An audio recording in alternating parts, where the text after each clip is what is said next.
There are watches that tell time and watches that change what time means.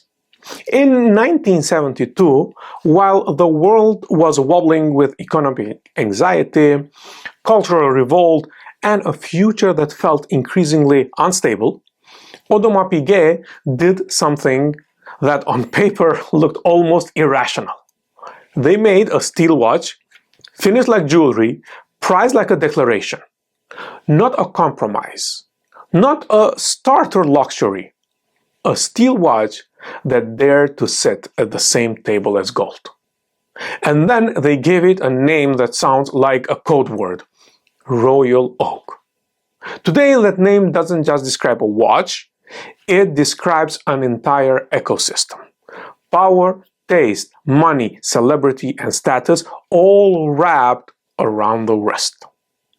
This episode is a guided journey through the book Royal Oak, From Iconoclast to Icon.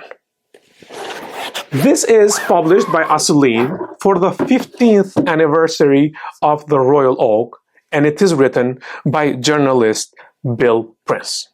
Now, Bill Prince isn't a watchmaker, and he is not writing from a bench. He's a cultural journalist writing from the front row of modern taste. He spent decades at British GQ shaping lifestyle and watch coverage, and later held senior editorial roles tied to design and culture.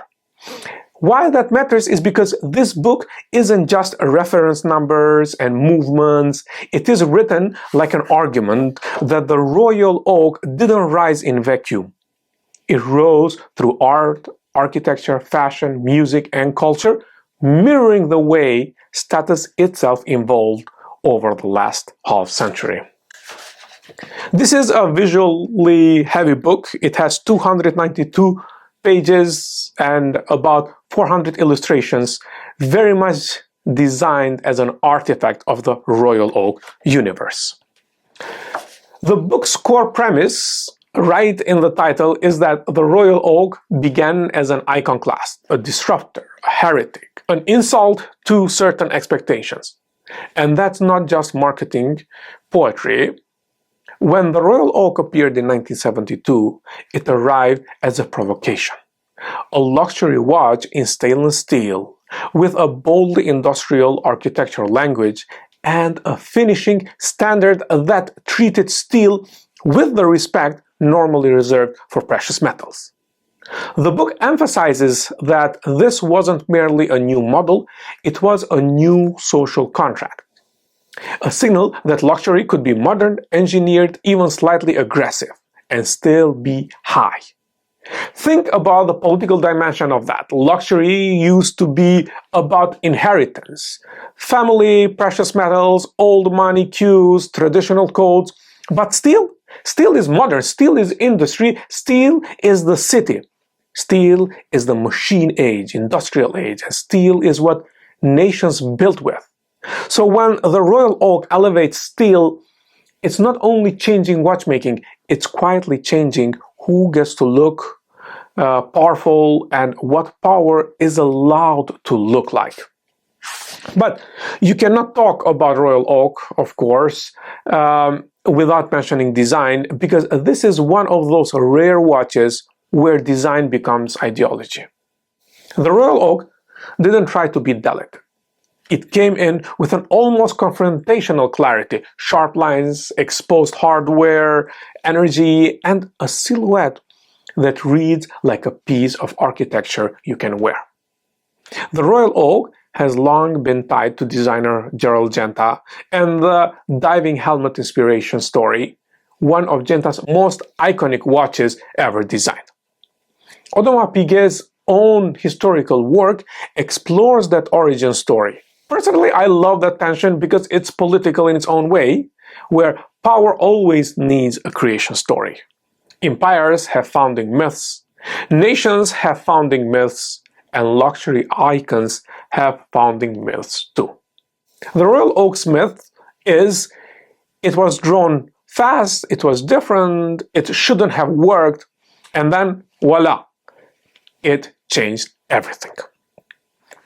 Where Here's one of the best contradictions at the heart of the royal oak. And it's one the book keeps circulating back to.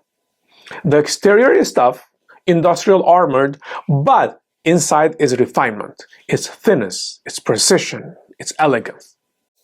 A major part of the royal oak story is the ultra-thin self-widening movement. Caliber 2121 achieved remarkable thinness for an automatic with date, famously around 3 millimeters, a technical statement that matched the aesthetic authenticity.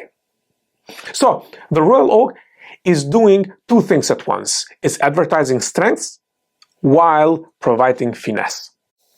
That combination is basically the definition of modern elite identity, because real power today rarely looks like a crown. It looks like competence wrapped in understatement while you realize what you're looking at. Let's be honest. Nobody falls in love with royal oak because of a paragraph explaining the movement or the technical detail. We fall in love because of how it looks on the wrist, of course. And this is where we have to talk about Gérald Genta again, because this book doesn't turn him into a cartoon genius, but it's very clear. Without Genta, the royal oak simply doesn't exist in this form. What's fascinating is that Genta wasn't designing luxury the old way. He was borrowing from industrial design, architecture, even naval hardware, and applying it to a category that, until then, was still clinging to softness and tradition. The octagonal bezel, the exposed screws that look engineered, not decorative, the case flowing straight into the bracelet like it was conceived as one object, not parts that came together. This is pure Genta thinking, actually. Clarity, confidence, and zero interest in asking for permission. And here's an insider note. This is one of the few watches where collectors argue not about beauty, but about correctness. Edge is too sharp, edge is not too sharp. Brushing slightly off. If you know what I'm talking about. One of the most fascinating parts of this story is how the royal oak helped rewrite what normal looks like on the wrist. The early royal oak size, especially the 39mm lineage, became associated with the nickname Jumbo.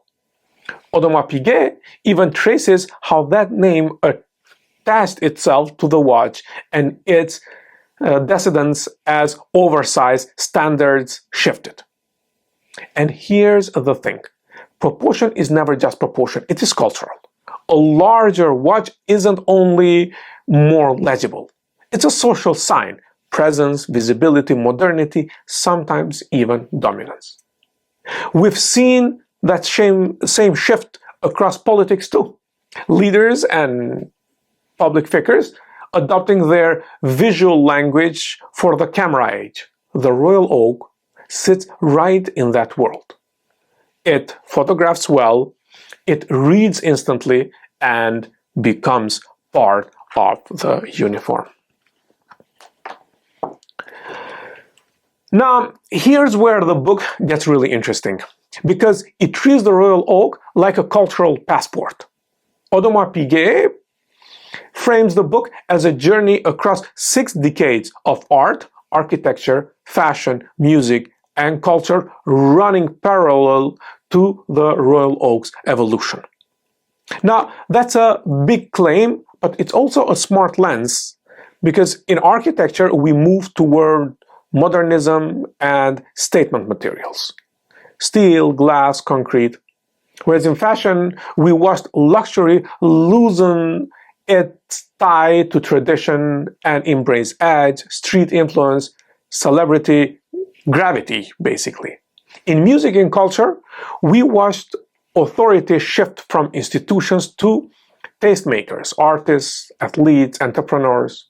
And then comes the royal oak, where it becomes a kind of wrist-worn symbol that travels across all of it. This is where watches and politics becomes unavoidable.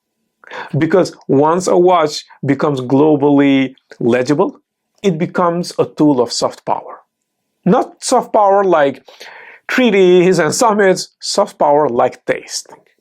I know what matters, I'm inside the room, I'm part of the class that decides what is valuable. That is politic, not party politic, but status politics.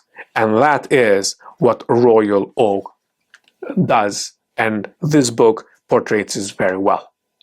Let me add a slightly mysterious angle, because the Royal Oak isn't just a product, it's something closer to a ritual object.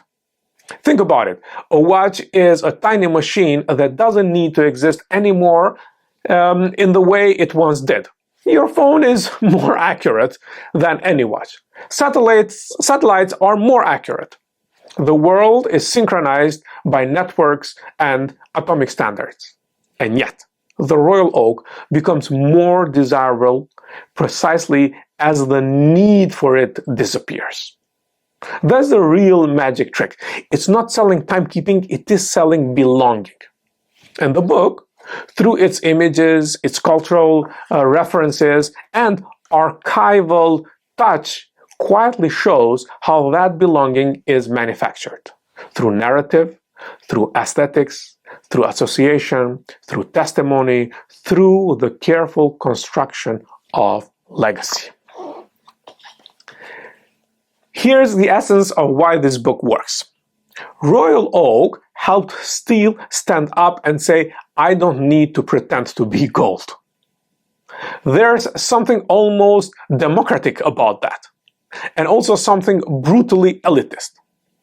It is democratic because it breaks an old hierarchy of materials. Elitist because it replaces that hierarchy with a new one. Taste, access, and cultural capital. In other words, the Royal Oak doesn't end status gain, it only upgrades them. So, what is then Royal Oak from Iconoclast to Icon really? Well, it is part history, part culture, part curated museum built to explain how one watch became a global language. It's also a reminder that the most influential objects aren't always the most complicated. They're the ones that change the rules. If you've read this book, or if you own a Royal Oak, or if you even tried one on, or even if you decided that you hate it, I want your story and I want to hear from you. What did the Royal Oak represent to you the first time you saw it? Do you think it earned its icon status, or did the world simply decide it needed a new symbol? And if the Royal Oak is the uniform of a certain modern elite, who wears it now? And what are they signaling, in your opinion? Well, drop me a comment or send me a message and tell me which watch book you want next. Because this new series is about building a library together. Because in the end, watches aren't just objects, they're arguments, they're alliances, they're identities. And sometimes they're quiet political statements ticking on a wrist. This is Watches and Politics. And if you want more book episodes like this, well, subscribe, share with the one friend who always checks what's in a room or talks about watches, and I'll see you in the next chapter.